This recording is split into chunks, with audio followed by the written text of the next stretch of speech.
오늘 하세나 본문은 요한계시록 9장 1절에서 12절까지의 말씀입니다. 다섯째 천사가 나팔을 불었습니다. 내가 보니 하늘에서 땅에 떨어진 별이 하나 있는데 그 별은 아비소스를 여는 열쇠를 받았습니다. 그 별이 아비소스를 여니 거기에서 큰 용광로의 연기와 같은 연기가 올라왔습니다. 그래서 해와 하늘이 그 구덩이에서 나온 연기 때문에 어두워졌습니다. 그리고 그 연기 속에서 메뚜기들이 나와서 땅에 퍼졌습니다. 그것들은 땅에 있는 전갈이 가진 것과 같은 권세를 받아 가지고 있었습니다. 그것들은 땅에 있는 풀이나 푸성귀나 나무는 하나도 해하지 말고 이마에 하나님의 도장이 찍히지 않은 사람만을 해하라는 명령을 받았습니다. 그러나 그들에게는 사람들을 죽이지는 말고 5달 동안 괴롭게만 하라는 허락이 내렸습니다. 그것들이 주는 고통은 마치 전갈이 사람을 쏠 때와 같은 고통이었습니다. 그 기간에는 그 사람들이 죽으려고 애써도 죽지 못하고 죽기를 원해도 죽음이 그들을 피하여 달아날 것입니다. 그 메뚜기들의 모양은 전투 채비를 한 말들과 같고 머리에는 금 면류관과 같은 것을 쓰고 그 얼굴은 사람의 얼굴과 같았습니다. 그리고 그것들은 여자의 머리털 같은 머리털이 있고 이빨은 사자의 이빨과 같고 쇠로 된 가슴마기와 같은 가슴마기를 두르고 그 날개 소리는 마치 전쟁터로 내닫는 많은 말이 끄는 병거 소리와 같았습니다. 그것들은 전갈과 같은 꼬리와 침이 달려 있었는데 그 꼬리에는 5달 동안 사람을 해할 수 있는 권세가 있었습니다. 그것들은 아비소스의 사자를 자기들의 왕으로 떠받들었는데 그 이름은 히브리 말로는 아바돈이요 그리스 말로는 아볼로온입니다. 첫째 재앙이 지나갔습니다. 그러나 아직도 2가지 재앙이 더 닥쳐올 것입니다. 9장은 다섯째 천사가 나팔을 부는 장면으로 시작합니다. 5번째 천사가 나팔을 불자 하늘에서 땅에 떨어진 별 하나가 무저갱의 열쇠를 받았습니다. 이 별은요, 타락한 천사를 의미하는데요. 그가 열쇠를 가지고 무저갱을 열자 연기가 올라오고 그 자욱한 연기로 인해서 어둠이 임했습니다. 그 어둠 가운데 메뚜기, 즉 황충이 이 전갈의 권세와 같은 권세를 받아서 땅 위로 올라왔죠. 이렇게 황충에게 주어진 임무는 무엇이었을까요? 이마에 하나님의 도장이 찍히지 않은 사람들만을 공격하라는 명령을 받습니다. 앞서 우리는 인침을 받은 하나님의 백성 14만 4천 명을 살펴보았어요. 이들은 이 문자적인 14만 4천 명이 아니라 수많은 하나님의 백성들을 의미하고 있죠. 황충들은 하나님의 백성들과 수목은 해할 수 없었고 하나님께 속하지 않은, 즉 이 악한 자를 따르는 이들을 공격하라고 명령을 받은 것입니다. 이 공격이 얼마나 끔찍하면 이 사람들이 죽기를 원해도 마음대로 죽을 수도 없고요.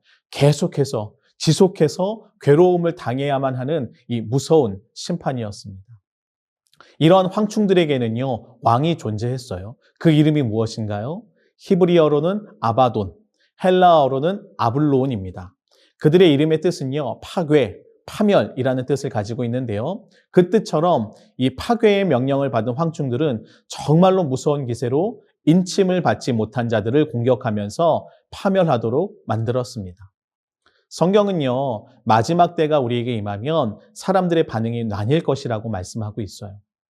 어떤 사람들은 이 재림을 기다리며 순결한 신부로서 자신의 믿음을 지킨 그런 하나님의 백성들로서 이 신랑이 오는 그날을 무척이나 기다리고 소망하는 사람들이 있었습니다. 그래서 성경은 주님이 오시는 그날을 혼인잔치에 비유해서 설명을 하고 있는 것이죠. 그러나 하나님을 거절한 사람들도 있는데요. 그들은 어떻게 될까요?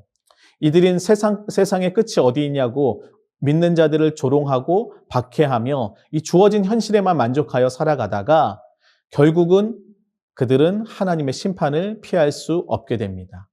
성경은 그들은 두려움과 떨림으로 결국은 멸망에 이르게 된다라고 말씀을 하고 있는데요.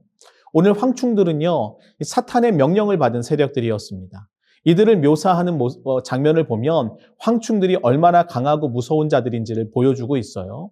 그런데 이렇게 무시무시한 황충들이 공격하는 대상은 바로 누구인가요? 하나님을 믿지 않는 자들입니다. 우리가 그냥 기본적으로 상식적으로 생각하면 악한 자들의 공격 대상은 믿는 자가 될 거라고 생각을 할 수 있어요. 그러나 성경은 무엇이라고 기록을 하고 있냐면 결코 악한 자들이 믿는 자들을 공격하는 것이 아니라 도리어 주를 믿지 않는 자들을 공격할 것이라고 말씀을 하고 있는 것입니다. 이것은 곧 사탄은 결국 자신을 추종하는 자들을 공격한다는 것을 의미하는 것이죠. 이 땅에서 불의한 삶을 살아가고 죄악에 거하기를 기뻐하면서 자기 멋대로 살아가는 사람들은 자신들에게는 아무런 화가 없을 것이라고 착각하면서 살아갑니다. 자신들이 지닌 이 부와 명예가 자신들을 지켜줄 것이라고 착각하며 살아가는 것이죠. 그러나 성경은 우리에게 어떤 모습을 보여주고 있습니까? 죄악 가운데 머무는 삶은 반드시 심판을 받게 된다는 것입니다. 그리고 그 심판은 자신들이 추종하던 그 사탄에 의해 멸망을 당하게 될 것이라는 것을 보여주고 있는 것이죠. 마치 처음에는 우상을 숭배하는 사람들이 우상에게 자기를 위해서 일해주기를 바라며 살아갔지만 결국 어떻게 되나요? 우상을 섬기는 자들은 자신들이 섬기던 우상에게 결박되어서 우상의 얽매인 자로 살아가는 것처럼 사탄을 추종하는 자들이 사탄이 자신들을 부요하게 해주고 잘 살아가게 해주는 것처럼 믿었지만 도리어 그 자신이 믿고 있던 사탄에 의해서 심판을 당하는 것과 같은 모습을 보여주는 것이죠.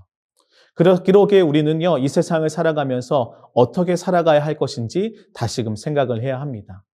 비록 믿음을 지니며 세상을 살아갈 때에 사람들은요, 이러한 우리의 삶을 이해하지 못하고 때로는 우리를 핍박하기도 하고 조롱하기도 하고 심지어는 어떤 이야기를 하나요? 야, 너희들이 믿는 하나님이 떡을 주냐, 힘을 주냐라고 비웃음치기도 합니다.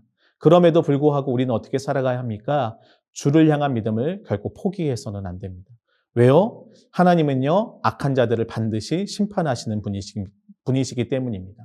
그리고 하나님의 백성들은 하나님께서 끝까지 구원하시기 때문인 것이죠.